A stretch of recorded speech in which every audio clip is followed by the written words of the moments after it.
or you can talk for the entire blog about how awesome Wade Seagrave, the comedian, is, and he's on stage right now.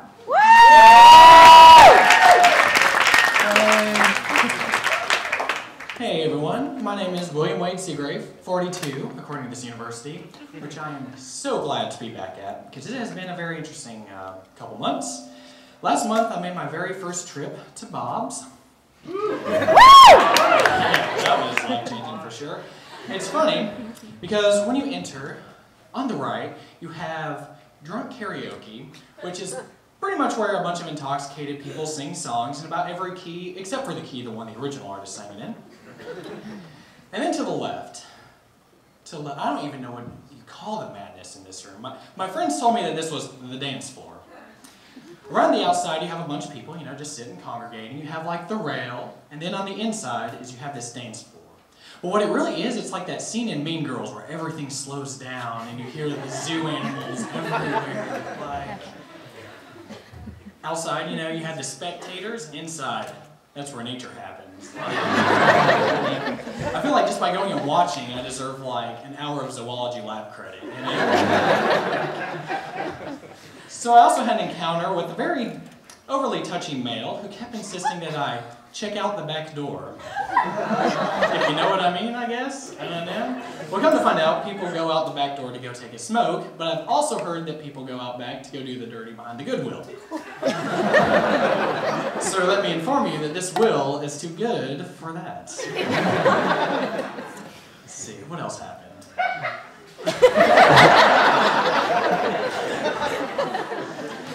Oh yeah, I went on an adventure that got me stranded on an island for 2 weeks.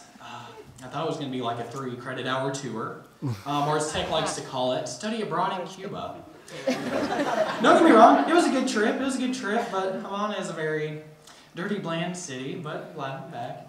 But one thing about Cuba that is really interesting is that everyone has to have a job, so they have some pretty useless jobs.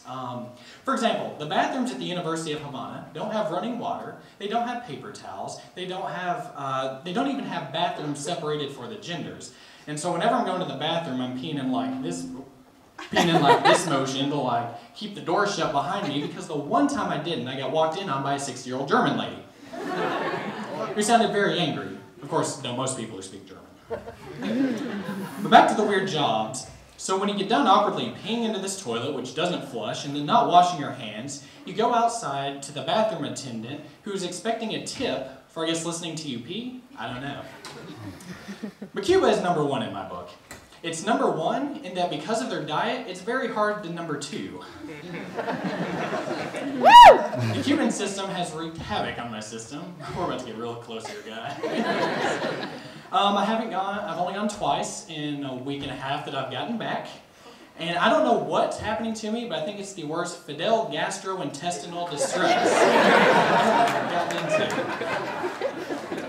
But although Havana was pretty rough, access to healthcare is so much better than here in the United States, and I got to try it out firsthand. I got some like throat infection, whatever, and I didn't catch the name of it, but I think it's called the Cubola virus. Or maybe it was the Cubonic plague. But one real interesting thing about Cuba is that 10% of their population has access to internet. 10%. That's twice as much of us tech students who had it last week. Am I right?